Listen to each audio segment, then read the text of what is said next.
Este fin de semana estoy hablando sobre el tema sé realmente feliz. Sé realmente feliz. Es una reflexión sobre las bienaventuranzas que Jesús usa como el discurso inicial en su ministerio. La felicidad es algo que nuestras sociedades están buscando y algunas personas se han dedicado a estudiar si la felicidad se puede medir. Y la reflexión más fuerte que encontré la hace un estudioso de sociología y de otras ciencias en Holanda durante los años 70, en donde él comienza a decir: ¿será que la felicidad es lo que las sociedades occidentales han pensado? Que es la capacidad de acumular riqueza, acumular bienes, tener dinero en el banco, buscar la comodidad. Los Estados Unidos de Norteamérica han sido fundados sobre la base, la filosofía de que todo ser humano tiene un derecho innegable a buscar la felicidad a través precisamente de el bien, de la riqueza, de la ganancia, etcétera, ¿no? Este hombre se dio cuenta que había países que no necesariamente eran considerados ricos, pero que tenían una gran sensación de felicidad, y al estudiar y medir esos datos se da cuenta que esos países, en esos países de los cuales Latinoamérica tiene varios, las personas tienen una sensación de felicidad que les da precisamente simple y sencillamente el disfrute de la vida, el disfrutar a sus familias, a sus amigos, etc. Y eso me lleva a pensar por qué países que acumulan tanta riqueza padecen de tan altos niveles de depresión y suicidio. Y entonces él termina reflexionando: quizás la felicidad no es tan y donde hemos pensado, y no se resume simplemente en las cosas y en las comodidades que hemos buscado. Y Jesús es el maestro cuando él arranca su discurso diciendo dichosos, y cuando completa la oración lo que dice no tiene nada que ver con lo que usted pensaría que es felicidad. Dichosos los indigentes, dichosos los pobres, dichosos los que lloran, dichosos los que tienen hambre y sed de justicia, dichosos los que son perseguidos, dichosos. Y uno dice: ¿cómo van a ser dichosos? Y él da la clave: el reino de los cielos les pertenece.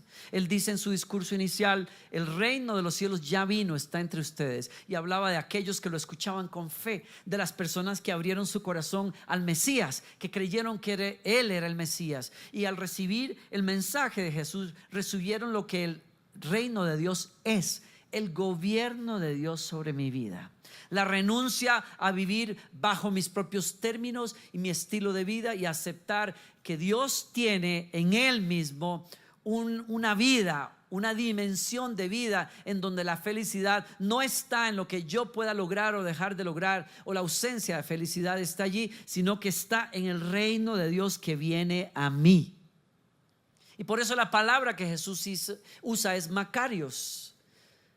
Hablando de los habitantes de Chipre, los griegos consideraban macarios a los habitantes de la isla de Chipre porque el clima, la vegetación, la tierra era rica, y se decía en la antigüedad: dichosos los que viven en Chipre o nacen en Chipre, porque no necesitan salir del contorno de la isla para ser felices. Y con razón Jesús usa la palabra macarios para decir dichosos, dignos de envidia, aquellos que encontraron el reino de los cielos, porque cuando abrazas el reino de los cielos no necesitas buscar felicidad en otra parte, está adentro de nosotros. Dichosos ustedes. Quiero hablarles en estos minutos acerca de otra categoría de felices. Feliz aquel que tiene empatía. Feliz aquel que tiene empatía. Feliz aquel que abraza la misericordia. El 8 de junio de 1972, durante la guerra entre Estados Unidos y Vietnam, un avión norteamericano atacó con bombas y misiles un pequeño pueblo en donde querían terminar con la resistencia hacia los norteamericanos que avanzaba en un pequeño pueblo. Encerrados en un templo están varios maestros de escuela con niños de 6, 7 años hasta más pequeños. creyendo que al resguardarse en un templo, se salvarían sus vidas, pero se dieron cuenta que caían luces de bengala justamente en el templo minutos antes de un bombardeo. Los maestros corrieron a levantar a los niños y decirles: corran por sus vidas porque este templo va a ser bombardeado. Era la manera en que el ejército le ayudaba a ciudadanos a darse cuenta, civiles, que iban a ser bombardeados pronto y que salvaran sus vidas. Y las bombas comenzaron a caer con uno de los materiales más inflamables que se hayan desarrollado, napalm. El fuego, la voracidad del fuego es tan tremenda que cuando Kim Pu corre por su vida, se encuentra justamente en medio del fuego. Ella solo recuerda las explosiones y la ola de fuego detrás y delante de ella, y quedó atrapada entre ellas. Ella corre por su vida sin darse cuenta que ella está encendida en llamas, y sale y la encuentran un fotógrafo y un soldado que la reciben mientras ella grita: es muy caliente, es muy caliente. Cometen el error de echarle agua, lo que le provoca prácticamente perder el conocimiento.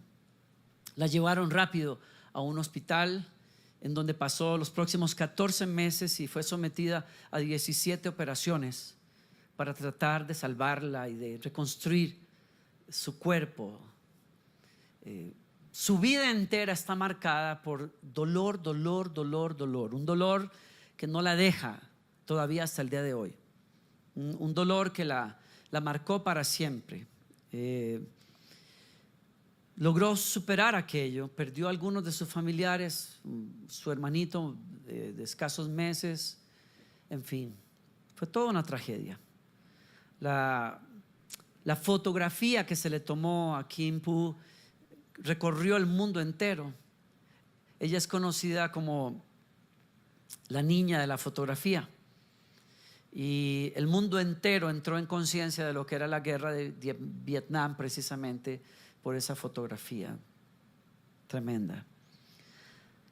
A los 19 años ella se encuentra buscando sus sueños. Siempre había soñado estudiar medicina y se fue a Saigón a tratar de completar su carrera o iniciar su carrera, pero el Partido Comunista la veía como un símbolo de la agresión norteamericana y un objeto que podía utilizar para su propaganda. Y entonces comenzó a sacarla de sus estudios para entrevistarla y llevarla a muchos lugares para que la gente conociera lo que los norteamericanos le habían hecho. Y sus estudios se ven frustrados y vuelve otra vez a un dolor ahora, un dolor emocional de ver que ella no puede cumplir sus sueños, que siempre hay algo que trunca lo que ella está buscando hacer. Y escuchando de su frustración, un líder de su país le dice: ¿sabes qué? Tú mereces oportunidades, y la envían, le permiten más bien comenzar a ir a una biblioteca local en donde ella puede comenzar a estudiar libros y tratar de educarse por sí misma. Y es allí donde Kim Pu encuentra por primera vez los escritos de la Biblia y en particular del Nuevo Testamento, y se detiene, dice, cautivada por las palabras que le parecen increíbles de Jesús cuando dijo: que amemos a nuestros enemigos. Y aquello causó tal impacto en ella, primero diciendo: esto es imposible, pero luego cautivando su atención. ¿Será que es posible algo así? Y finalmente en San Juan 14 se encuentra con Jesús diciendo: yo soy el camino, yo soy la verdad, yo soy la vida, nadie viene al Padre si no es por mí. Ella conocía de Jesús porque en su religión hay menciones a Jesús, pero Jesús no era el Hijo de Dios como se le revela en el Nuevo Testamento. Y algo pasa con ella. Ella tiene un encuentro con Jesucristo, le abre su corazón mientras devora el Nuevo Testamento y tiene un cambio en su vida, un punto de quiebre en su vida. Dichosamente después, uno de sus líderes en el gobierno decide enviarla a Cuba para que ella pueda continuar sus estudios de medicina, y allí conoce a su esposo que viene de Corea del Norte y se enamoran, se casan y se van de luna de miel a Rusia. Y en su viaje de regreso el avión tenía que hacer una escala en Canadá. Y cuando ella está volando sobre el Atlántico, le da la noticia a su esposo de que ella tiene el plan de bajarse del avión y no montarse para regresar a Cuba, sino quedarse y pedir asilo en Canadá. Y su esposo se queda mudo, prácticamente se enoja con ella, pero finalmente se baja con ella, hombre sabio. Y ella le dice: yo estoy harta de que me utilicen, estoy harta de que me digan lo que tengo que hacer, estoy cansada de que las personas estén manipulando mi vida, yo necesito libertad. Y se baja en Canadá y se convierten en ciudadanos canadienses, tienen 2 hijos, y ella es escogida por la UNESCO para convertirse en embajadora de paz por los niños, y establece una sociedad sin fines de lucro, una organización más bien sin fines de lucro, para ayudar a los niños que han sufrido a raíz de la guerra. John Palmer fue el piloto que lanzó las bombas que marcaron la vida de Kim Pu toda su vida. Es la persona que lloró diciendo: nunca quise hacerte daño, no era mi intención hacerte daño. Se convirtieron en amigos hasta el día de hoy. Y esa mujer, si hace algo y si predica algo, lo predica con su propia vida, cuando es una mujer libre del resentimiento y ha perdonado a los que fueron sus enemigos. ¿Qué hace que una persona pueda perdonar algo tan fuerte? Ella dice, todavía hace unos 4 años ella fue sometida a unas operaciones en donde trataron de aliviarla de los dolores que ella sufre en sus brazos y en su espalda. Ella no pasa un minuto sin dolor. No hay un momento en que descanse de ese dolor. Sin embargo, ella dice: el dolor más grande que yo llevaba por dentro era el dolor emocional de conocer un mundo en donde la violencia toca hasta a los niños. ¿Qué hace que una persona logre perdonar? Yo creo que la clave es la misericordia. Por eso Jesús dijo: dichosos, felices los misericordiosos, porque ellos alcanzarán misericordia. El reino de los cielos promete que cuando el gobierno de Dios viene a tu vida, el gobierno de Dios va a producir dentro de nosotros un estado de paz y de plenitud que te va a ayudar, que te va a conducir a poder perdonar hasta tus peores enemigos. Es decir, que tenemos una misericordia que nos alcanza a nosotros el día que Jesús toca la puerta, la abrimos y Él nos perdona de nuestros pecados. Experimentamos la misericordia de Dios cuando, no mereciéndola, en la cruz muere por nosotros y hoy nos ofrece perdón. Ese es el punto. Recibimos perdón, pero una vez que lo recibimos, Él nos invita a darlo. En otras palabras, vamos a probar la misericordia de Dios cuando Él nos perdona, pero vamos a vivir en la plenitud de ella solo cuando nosotros la damos también a otras personas. ¿Y cómo es que podemos dar la misericordia a otras personas cuando es tan difícil?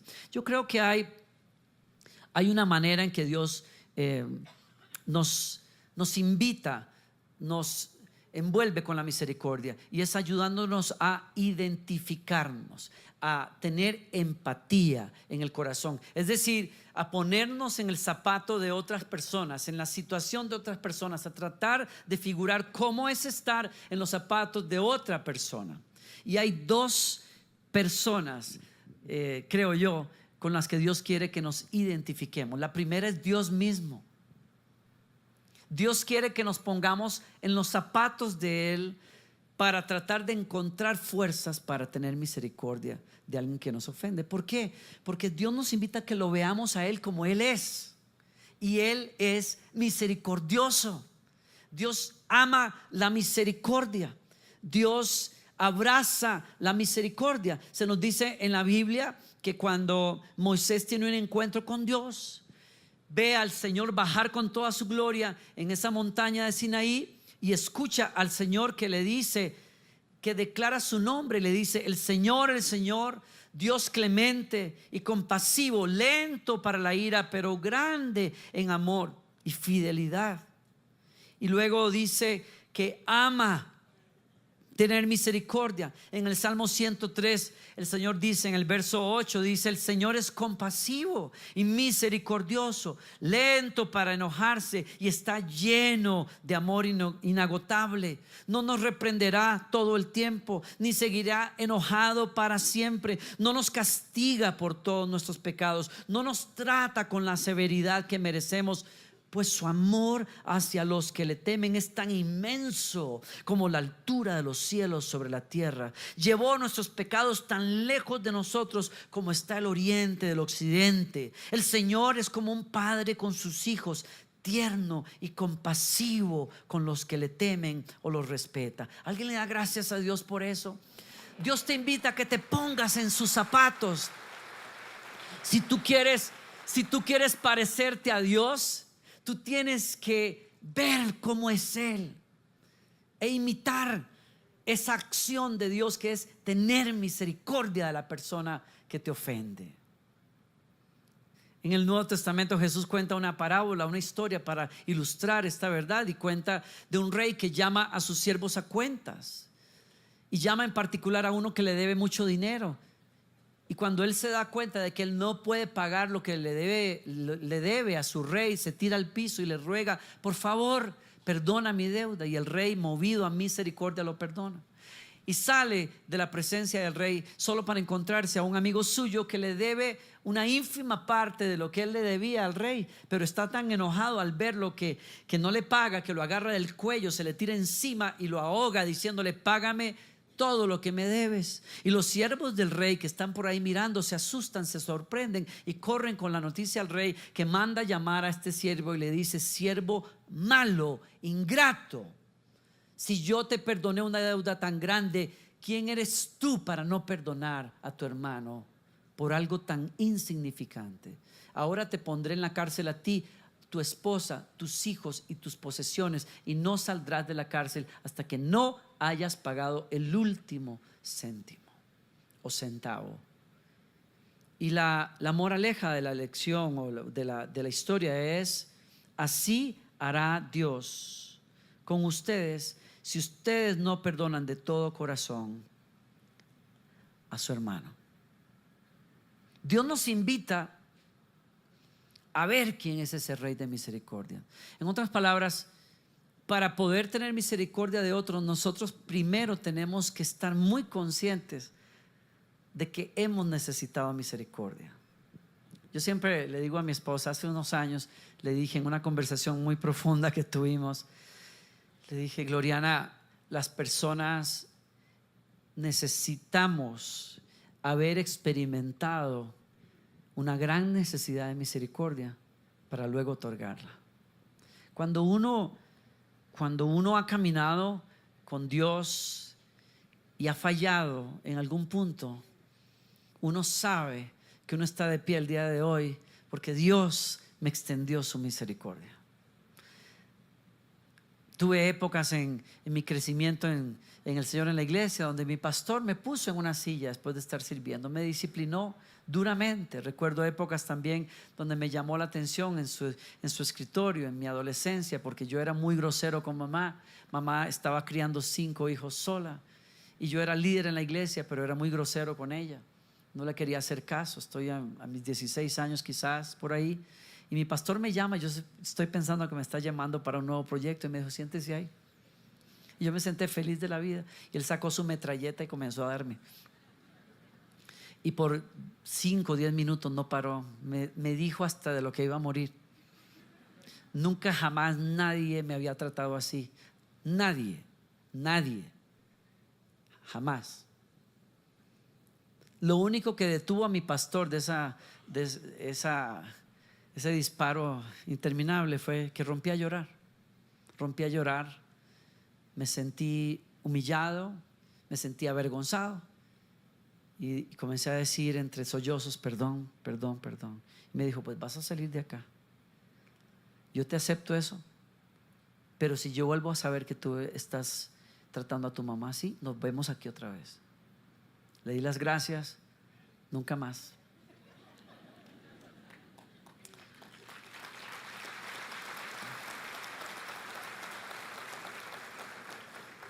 Yo recuerdo épocas en que Dios me levantaba y comenzaba a llevarme en alas de misericordia por un ministerio tremendo, pero mis errores, mis terquedades me hacían topar con una pared. Y recuerdo una época en particular en que sin aviso, sin nada, después de ser el director principal de mi iglesia, mi pastor me sentó en la silla. Cuando yo regresé de un viaje, uno de mis discípulos era el director de alabanza y lo fue por los próximos 4 años. Nunca más volví a poner un piso en la plataforma de mi iglesia. Lo que hubo fue silencio. A veces las personas, cuando yo entraba a la iglesia, las señoras venían, los señores me abrazaban, lloraban y decían: ¿por qué tú no estás ahí arriba? Y lloraban y me decían: este muchacho lo hace bien, pero tú lo haces mejor. Y el Espíritu Santo me decía: y tú te callas la boca.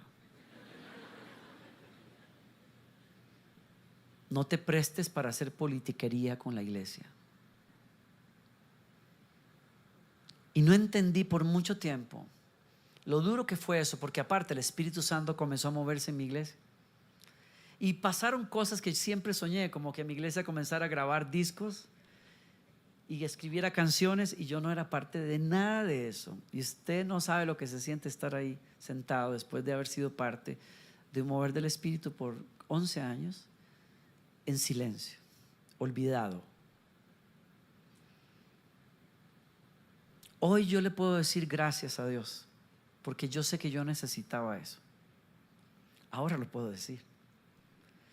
Mi orgullo no me dejaba aceptar que necesitaba esa escuela, que necesitaba ese silencio, que necesitaba eso, porque estaba envanecido, porque estaba orgulloso, porque estaba lleno de carnalidad en mi vida y necesitaba ser corregido. Y bendigo a ese hombre por tener las agallas para hacerlo.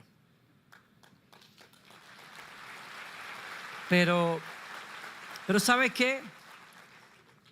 Ese mismo hombre que tuvo esa valentía para hacerlo es la persona que me abraza y que por unos caminos que es largo de contar, vuelvo a tomar ese lugar de confianza en la iglesia y me ofrece su corazón, me ofrece su espacio, su junta de pastores para estar allí, y pide mi opinión y mi parecer en cosas donde nunca pensé yo que yo tenía nada que ver. Después, yo soy objeto de misericordia. Yo sé lo que es la misericordia. Yo no soy perfecto. Yo necesito la misericordia. Yo quisiera pararme aquí al frente y decir que he tenido una carrera espectacular, pero yo he tenido mis caídas en el camino.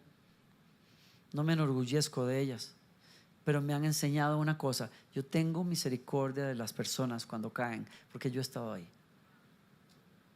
Y entonces yo entiendo que en el corazón de Dios palpita una cosa más que ninguna: tener misericordia de las personas.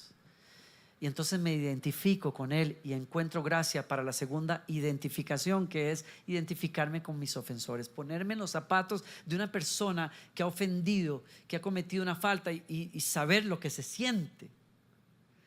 Pesar lo que se siente cuando tú llevas sobre ti la carga de haberle fallado a un amigo, de haberle fallado a un pastor, de haberle fallado a tu familia. De pronto dices: es tan duro eso, es tan duro haber fallado, que Dios me pide: ponte en los zapatos de las personas. No juzgues rápidamente, no corras a condenar a la persona, no corras a mandarla al infierno. ¿Por qué? Porque Dios quiere que tengamos misericordia, que nos identifiquemos con aquellos que nos ofenden, porque Él es un rey de misericordia. Dos cosas que Dios quiere ayudarnos a abrazar para abrazar la misericordia: que te sepas identificado con un rey de misericordia y que te pongas en los zapatos de las personas que tienen deudas contigo y seas pronto entonces para perdonar como a ti te perdonaron, ¿no? Hay una mañana en que era como cualquier otra mañana en la vida de este hombre. Es un hombre que vive en una situación física de limitación tan grande, tan grande, tan grande, que no puede moverse por sí solo. Lo mejor que alguien hizo por él 38 años atrás fue acercarlo a un estanque milagroso, un estanque donde las aguas se mueven misteriosamente de vez en cuando, y las tradiciones hebreas dicen que cuando las aguas se mueven es que un ángel del cielo baja y toca esas aguas, y que el primero que toque esas aguas después de ese movimiento es sano. Y parece ser que por años aquel milagro sucedía una y otra vez. Está rodeado de otros amigos, gente enferma, gente lisiada, gente con ceguera, etcétera. Y todos hablan de sus desgracias y hablan de el día, el sueño de que el ángel toque esas aguas para ellos sanar. Y se hablan de cómo se van a ayudar y qué van a hacer la próxima vez. Van a hacer grupo y van a contar 3 y se van a tirar todos a una para que todos salgan sanos. Pero cuando las aguas se mueven, todos se pueden mover menos él, y todos se tiran al agua para ser el primero y se olvidan del único que no puede moverse, que necesita amigos que piensen más en otro amigo que en ellos. Hasta que una mañana de esas, en la que nada diferente va a pasar, una sombra lo cubre y alguien le pregunta: ¿quieres ser sano? ¿Quieres ser sano? Y él contesta: por supuesto, Señor, pero es que no me da tiempo cuando las aguas se mueven. Yo quisiera volcarme, pero el cuerpo no me responde y nadie piensa en mí cuando. Y le dice: sé sano, sé sano. Y por primera vez en 38 años siente que los dedos de los pies responden y los dedos de las manos responden, y se levanta de aquel lugar. Ese es el Señor al que servimos. Cuando no podíamos hacer nada por nosotros mismos, Él vino a preguntarnos: ¿quieres ser sano? Y nos levantó y nos hizo conocer su gracia. Y Él te dice: dichosos los que han experimentado eso y son conscientes de que lo han experimentado, porque la plenitud les va a tocar cuando den lo mismo que recibieron. En eso consiste el reino de Dios.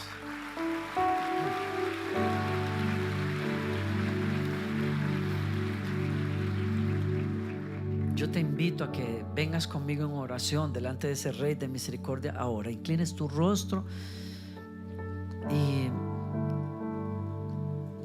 escuches la voz del Maestro que dice: perdónanos nuestros pecados. Ora así: perdona nuestros pecados, porque también nosotros perdonamos a todos los que nos ofenden. El Señor dice a través de uno de los apóstoles: justicia sin misericordia se hará con aquel que no muestre misericordia. Dice el apóstol Santiago: juicio sin misericordia se hará con aquel que no muestre misericordia. Yo prefiero dar de lo que yo he recibido. Yo prefiero dar una oportunidad más. Yo prefiero decirle a alguien: yo no sé cómo yo te podría perdonar porque no es justo, pero no fue justo tampoco que me perdonaran a mí, y por lo tanto te otorgo misericordia. ¿Será que traes en tus espaldas algo? ¿Será que has sostenido por mucho rato este resentimiento que se te atraviesa como una resaca en el corazón? ¿Por qué no ofreces y decides dar de lo que has recibido hoy, para que experimentes esa felicidad de que habla Jesús? Todo aquel que oye la voz del Señor invitándolo a perdonar, a soltar algo contra alguien, le quiero invitar a que se ponga de pie donde está y me acompañe en una oración de perdón. Y levantando esos brazos donde usted esté, le diga al Señor: primero que nada, sé que me perdonaste ya. Sé que me perdonaste, Señor. Sé que me perdonaste en esa cruz. Yo recibo de ese perdón, de esa misericordia. Sé que cuando fallé no me diste la espalda.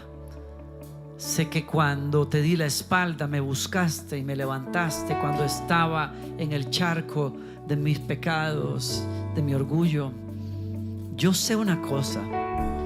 Puede ser que no sepa mucha teología, pero sé una cosa: adoro a un Rey de misericordia.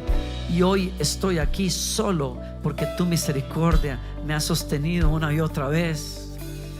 Y yo sé que soy un vaso restaurado por la misericordia.